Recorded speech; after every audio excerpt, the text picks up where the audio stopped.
إلى العاصمة الصومالية مقديشو التي صنفت بحسب دراسة أمريكية في المرتبة الثانية من حيث النمو العمراني والسكاني بعد مدينة باتام الإندونيسية.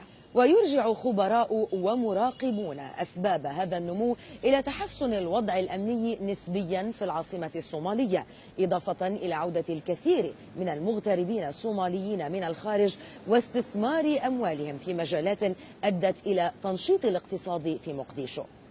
مراسلنا جامع نور يعرفنا على التغييرات التي شهدتها العاصمة الصومالية في السنوات الأخيرة.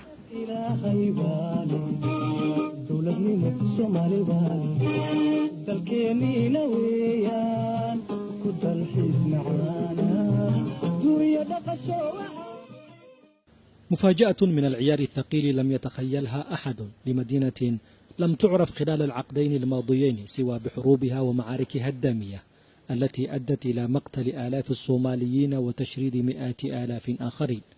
فقد خلص تقرير لمجموعة ديموغرافيا الأمريكية نشرته جريدة الجارديان البريطانية إلى أن مقديشو أصبحت ثانية مدينة في سرعة معدل النمو السكاني بعد مدينة باتام الإندونيسية، وأن عدد سكانها زاد عن 2 مليون نسمة. سنوات الحرب الطويلة التي أثقلت كاهل المدينة وأهلها ساهمت أيضا بشكل غير مباشر في توسعة المدينة وامتداد حدودها الجغرافية.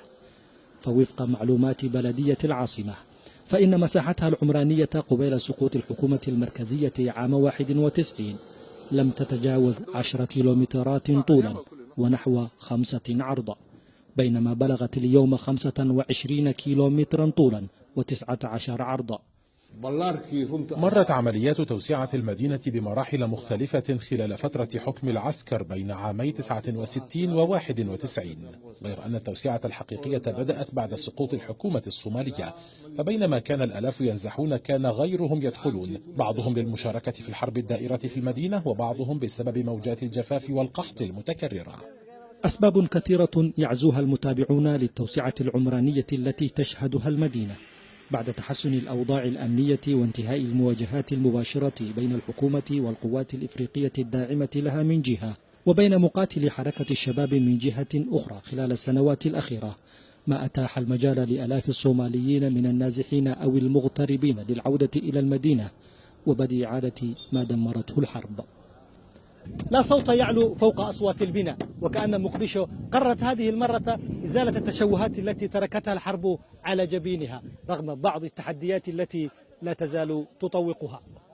المهندس عثمان أحمد عاش طويلا في المهجر وقرر أخيرا العودة إلى مقديشو وتأسيس شركة مقاولات يعمل فيها صوماليون وأجانب.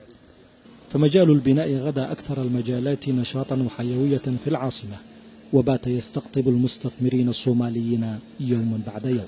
والله في ازدياد، الناس تبنى، يعني في ناس يرجعون من الخارج، يعني من الصوماليين من الخارج يرجعون يريدوا ان يبنون بيوت جديده، وفي صوماليين من الداخل يريدوا يبنون بيوت، يعني في طلب كثير، يعني في طلبات كل شهر شهرين في طلب ناس يجوا يبنوا لنا فيلا، في احياء سكنيه، هذا حي سكن، يعني هذا يعني مشروع جديد في الصومال.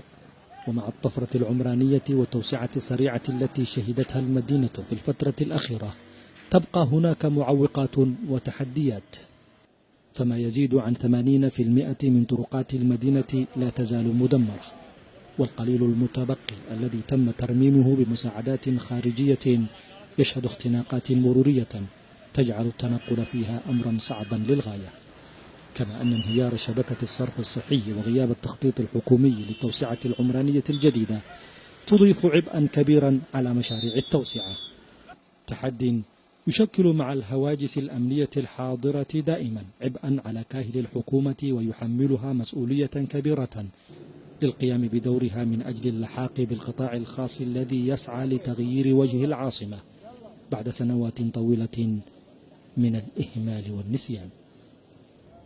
مقديشو عروسة المحيط الهندي بطابعها الإفريقي، ساحرة وأنت ترقبها من علٍ، وهي تنفث عن نفسها غبار الحرب وتشوهاتها وتحاول جاهدة استعادة بعض أمجادها القديمة.